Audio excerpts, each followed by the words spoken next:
So I said to Karen, I said, we're doing quantum living. It's all about how we get triggered by things. And she went, I have the perfect song. Yeah, Cindy. Let's give Cindy some love. Oh, that song is so true, isn't it? And that laughter, we could feel the laughter, which is the recognition that that is what is happening for all of us, right? So the Quantum Living course, the folks who are taking it are in their first week. And the focus the first week is on how we feel like the world is against us. Anybody in here ever feel that way? Maybe just a snitch occasionally? And this is who we truly are. We are divine. We are wholeness. We are the fullness of our being. Like, that's actually who we are. And yet, this is who we think we are all too often. We get caught up in our faults and the things that aren't working. We get caught up in the narrative that somehow there's something that we have to fix or make right, or we're not right. And we see ourselves as broken. And when we see ourselves as broken, it means that we've forgotten our divinity. We've forgotten who we truly are. And when that happens, the quantum living process says we find ourselves in what they call enemy territory. Can anybody relate to that? And that enemy territory means that we're having uncomfortable feelings. Things are going on that just are unsettling in the emotional range. We might be having unpleasant sensations. We might break out into a cold sweat. We might get a thing in the pit of our stomach. We might start to check out. Anybody in here ever go blank every once in a while? Whoop, psh, what, huh? What'd you say? I didn't hear that. And then the troublesome thoughts. They just go around and around and around and around and around and around. Anybody in here stay up half the night with those troublesome thoughts not letting you go back to bed or ever get to sleep at all? Yeah, never, Cindy says. So when we are dealing with the triggering that's happening, I want to be clear that there's a difference between being reactive and being responsive. So there are injustices in the world, there are things that are happening in the world that we get to say, no. But the difference is, am I coming from it from a place of being able to respond with clarity, with ease, with an understanding of that there's really nothing in here that's hooking me? Or am I coming from it from a place of reactivity? Am I coming from it from a place where something in me has gotten triggered that really has nothing to do with them? Really has nothing to do with them.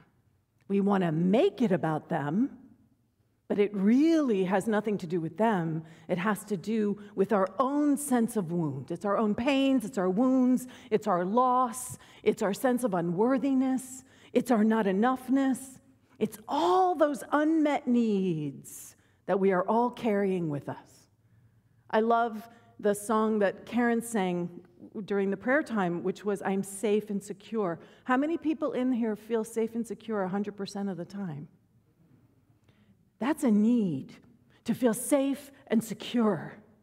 And when that need is not being met, that is one space where we can find ourselves getting triggered, where we are coming from a place of reactivity. So we're coming from a place of who we are not.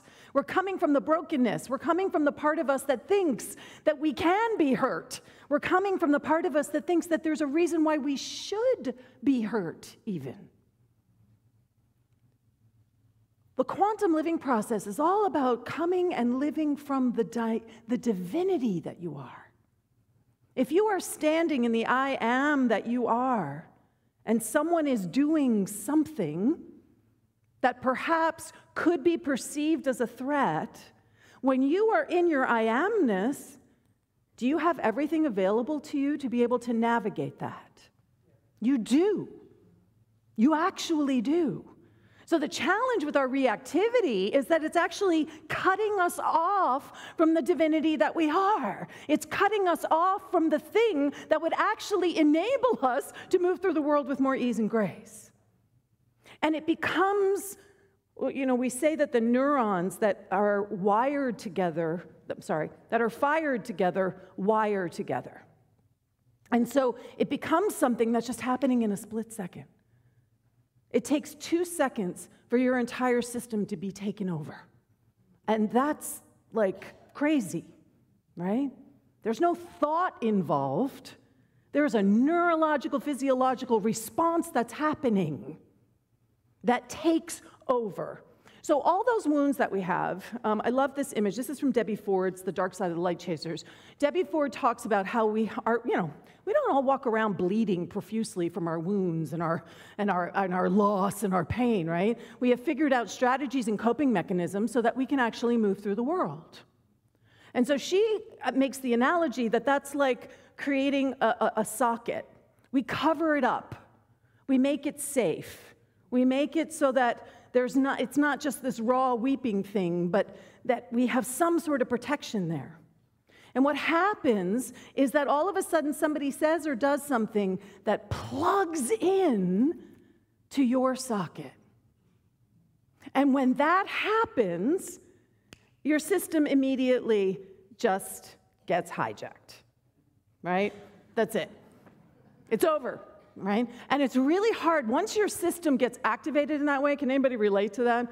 And once your system gets activated like that, it's a whole other practice to quiet your nervous system. HeartMath is really good for that, right? To sort of snap yourself out of some sort of physiological response to something. So, what we then do, because we're such complicated creatures, and we don't like to be uncomfortable, right? We don't like to feel uncomfortable. So we have all of this stuff going on inside of us. Our wound just got touched. The wound that says that we're not enough. The wound that says that we're not safe. The wound that says I'm not worthy. The wound that says I'm a bad boy. Whatever those wounds are that we have been absorbing and listening to, in quantum living we call them the myths, messages, and beliefs that we carry around. And they are everything. They're in our bodies, they're in our heart, they're in our minds, they're something that we are living into. And because we don't feel comfortable with what that is, we take all of that energy when we're hijacked, and we say, oh, it's over there. It's not here. It's not about me, it's about them. And if I just fix them, my discomfort will go away. Can anybody relate to that? All right? So the minute we are projecting our stuff out there in the world, the sad thing is it means that guess what we're seeing and experiencing? Is all the stuff we're projecting out there in the world. And I've said this before, you know how there's always that type of person that just is always in your sphere and is always irritating and annoying you? And they just kind of keep showing up. They have different faces, different names, but it's the same kind of thing. It's not about them. It's about you. And that means there's something in you that is asking to be healed. There's something in you, that wound, that you have covered up and turned into a little outlet socket that feels all neat and close and safe. You're being invited to heal that completely so that when people come with their plugs, that there's nothing for them to plug into. So when that projection's happening, all of a sudden the world is against me. Right? I'm projecting it out there, and then it's all just coming back at me here, and oh, look what the world is doing to me. Look at how it is making my life so hard. And this can run the gamut from the rain is against me, right, to my computer is against me, my phone is against me, my car is against me, to it being actual people who are against me. My boss is against me. My best friend talking about me behind my back, against me, turning people against me. So here's the thing we want to remember, is that all perception is misperception. Whew. All perception is misperception. Not some of it, not a little bit of it, not this part over here. All perception is misperception, because in our perception, it is always going to be incomplete. We are never seeing a 360-degree view of what is possible. Our perception is always of a very narrow piece. And I have shared this before, but there's in every second, there are 200,000 billion bits of data that are available to us every second. And how many bits of data do you think we process every second? 200,000. 200 billion is what's available to us. And what do we process? 200,000. Because our brain likes to make it easier for us. It's a lot to try to process 200 billion bits of data every second. We'd be overwhelmed. So our system tries to wean it out. It tries to make it easier for us. And how does it know what to look for? It's because it's what we saw before. So let's look for that again. And because I'm looking for it again, the next time my system says, oh, right, it's that we got to look for that again. And so we are creating this narrow focus for ourselves. And we somehow think that we have this expanded worldview, but we really don't. All perception is personal. Each of you has your own personal understanding of what is happening in the world. And that is a beautiful thing. But when we make the mistake and think that because my experience is my experience, that it's also your experience, that's where we start to get into challenges. My perception is personal, so it's also not complete. And then all of our perceptions are based and shaped by our beliefs, our values, and our emotions. That's where those perceptions are arising from. So if we are operating from fear, is that going to tinge and impact our perception? Absolutely. Now, this is what I love about affirmative prayer, because what affirmative prayer is inviting us into all the time is to take that small little sense of what we think is true and bring it into the prayer field and acknowledge the divinity that we are so that we can get a larger perspective, a larger understanding of any given moment. So I love this image, right? We see things not as they are, but as we are. How big is your rhino horn? Are you even aware that you have a rhino horn? Are you aware that everything you paint and everything you look at and every interaction that you have has a rhino horn in it? And that my rhino horn is different from everybody else's. So this is also true collectively as well as individually. So I mentioned we had the regional conference, and it was really powerful. And Dr. Cindy Acker, so I did a prayer workshop on Friday night with Reverend Diana McDaniels from Unity of San Leandro. And then on Saturday, Dr. Cindy Acker did, an incredible workshop presentation, right? For those who were there, can I get an amen? It was unbelievable. And what she was sharing with us, because I've been sitting with, and I'm going to tell you, this is a little messy, and that's okay, right? If I'm still kind of processing stuff, because it was a big what she brought in to my world yesterday. And so we say, there's nothing and no one against you. The world is not against you. And then Cindy Acker presents all of this data about how it has been a concerted, orchestrated lie to undermine the people of color. And you can trace it, you can track it, you can track the legalities that were established. You can track how the system, which some people might call the world, really does seem to be against us. And I was sitting with this like, but we don't believe that the thing. How do I make sense of this? And what I am still wrestling with, because I don't have any of this, let me be really clear. I have none of this figured out, okay? I am in it with you, working through these things, is that we talked about in the principles, the 5 principles, how our thoughts are formative and creative, and that while we may not be personally responsible for the collective consciousness and what is happening, that we are still contributing to it in some way. Do we remember that? That's what happens in this too. When I am caught up in what Cindy would call the biggest lie and crime ever committed, and she had a picture of a water coming out of a pipe, and it was dirty water. And she was saying how over the centuries, we have been contaminated by racism. We have been contaminated by something that we were told was true. And yet it's not, but we have been drinking that water for so long that we don't even know that the water is contaminated.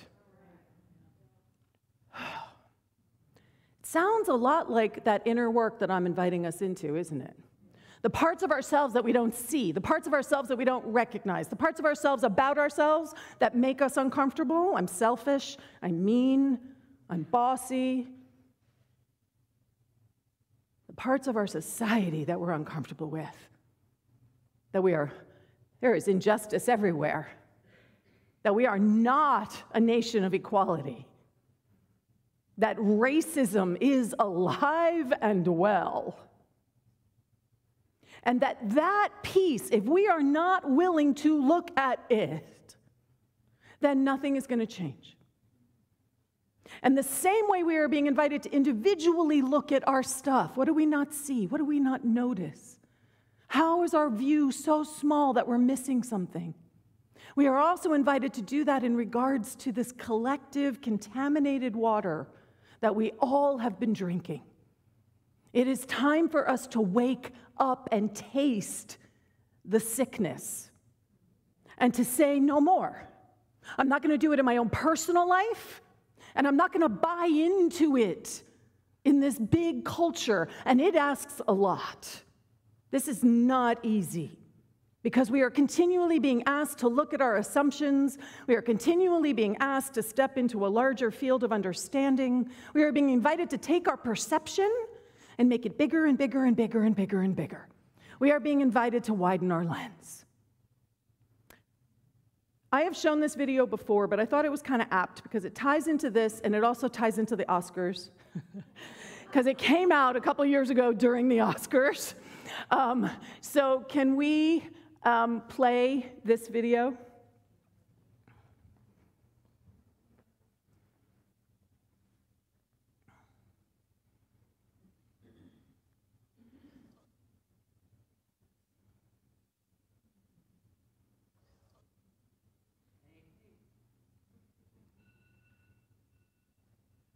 God is calling.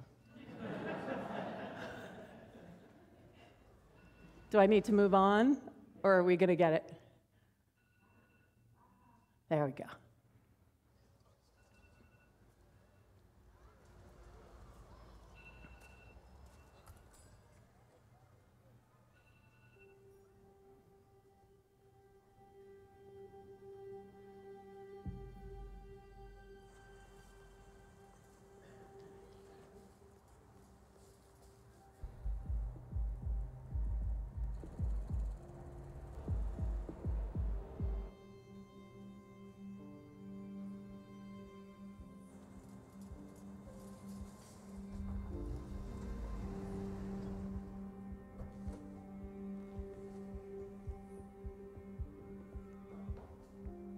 If you think you know what happens next, ask yourself why. These are the black stories we've been shown. A narrow view that limits our understanding.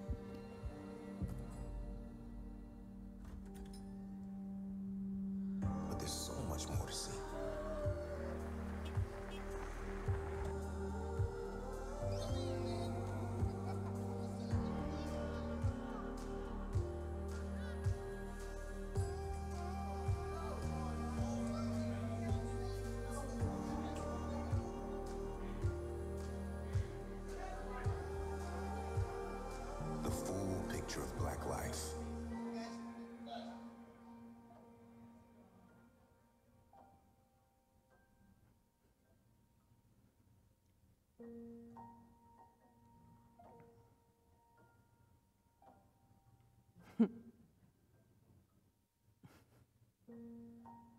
Let's widen the screen so we can widen our view.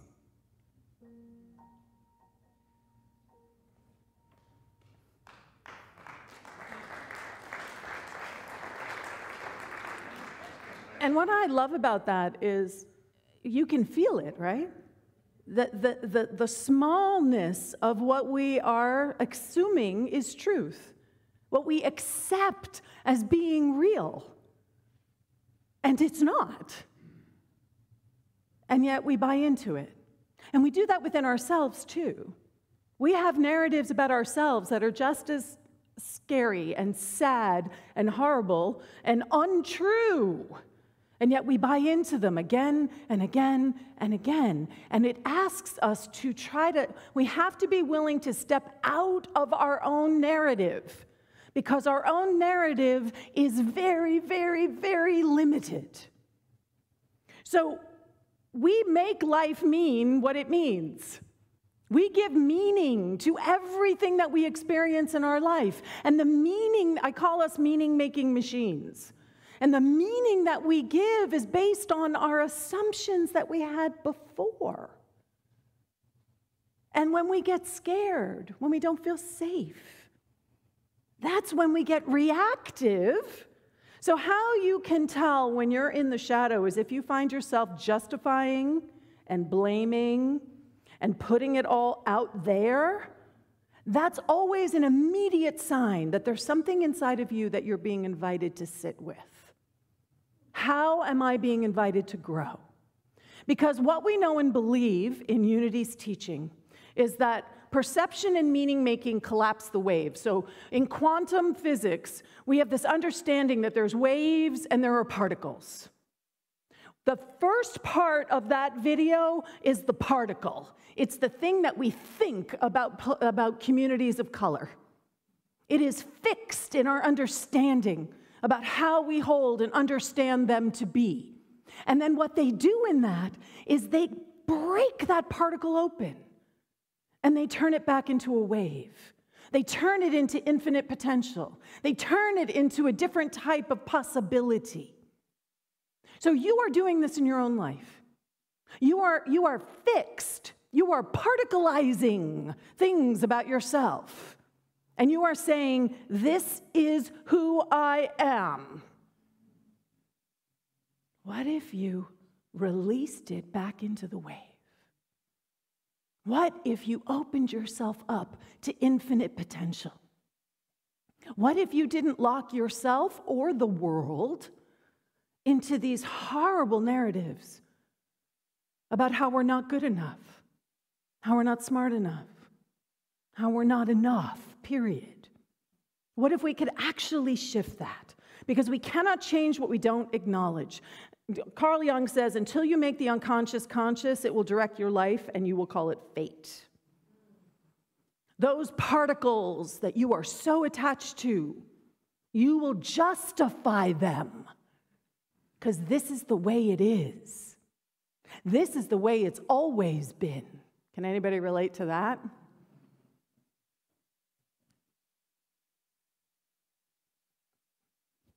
So Cindy was talking about this work out in the world for social justice, equity, and equality as the great work.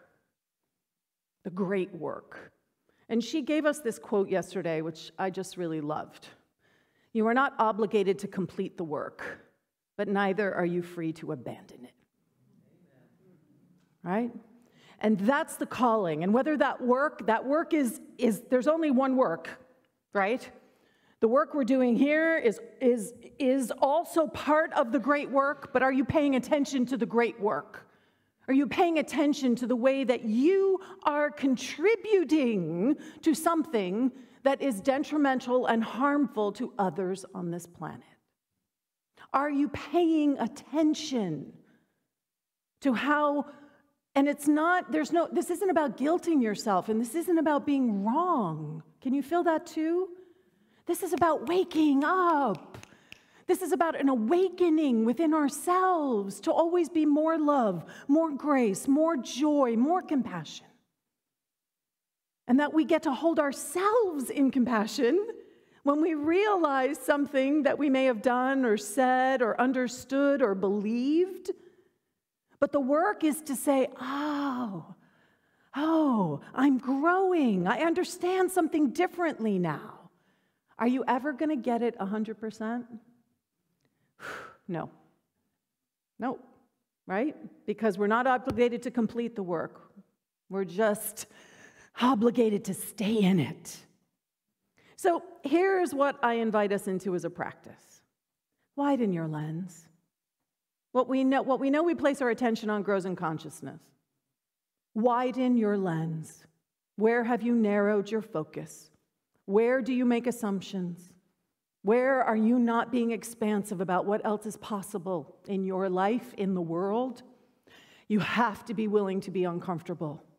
Cindy was saying this. She said, you can't do this work without a sense that you are actually giving something up. Giving something up for the greater good. Giving something up that perhaps was also holding you back, but you didn't know it. And we absolutely have to practice compassion for ourselves, for each other, for the world. We need to hold the awareness that we are all working with the best of intentions, and that it's okay to say to somebody that best intention has an area for growth. And that doesn't mean you're wrong or you're bad. Can you feel how all it wants to do is go back into a shame spiral? And that is how we stay stuck. That is how we don't move forward. That is how we keep ourselves in our small little world. Because what we're being invited to do is to embrace wholeness. Embrace our wholeness. Embrace the truth. Remember that image I had at the beginning? That's the truth of who you are. That's the truth of who everyone is. And how are we seeing ourselves and the world as broken? We are being invited. This beautiful teaching that we have in Unity is so anchored in the understanding of wholeness, of healing. We're a healing teaching. That is what we're all being invited into today and every day. So let's take this into a brief time of meditation.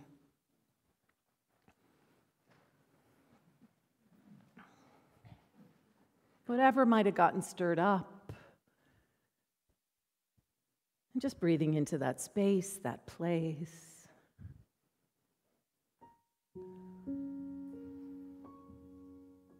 You are enough. Breathe into that. You are enough. I am enough.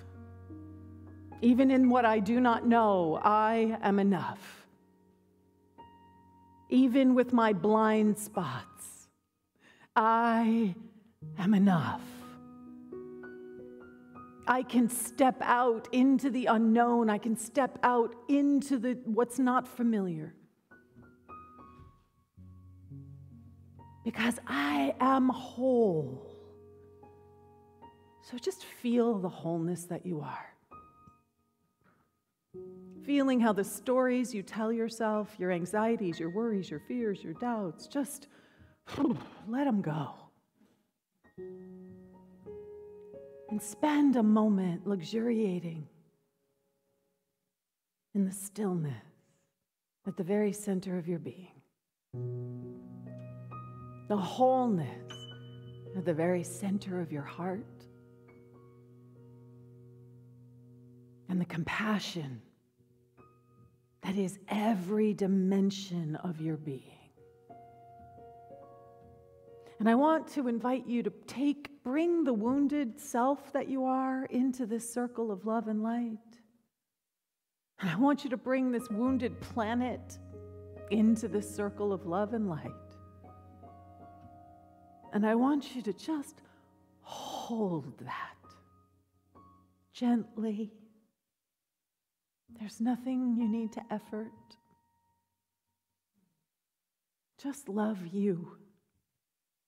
Just love this world in all the ways it seems to be broken.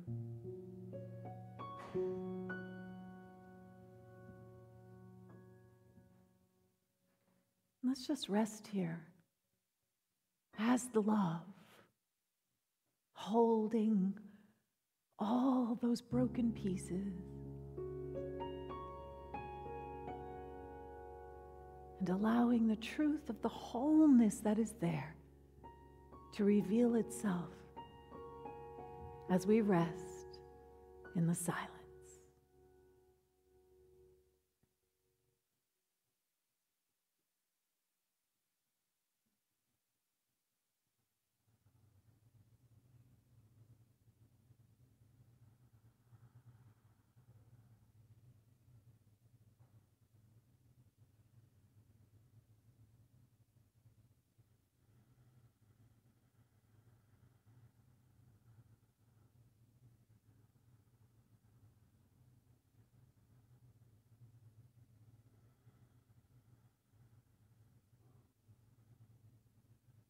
And I see and I know that this healing light and love continues to reveal itself, that we are guided, nourished, supported, and sustained, always by the truth of who we are and our willingness to see it all around us, even in the places that we may never have looked before.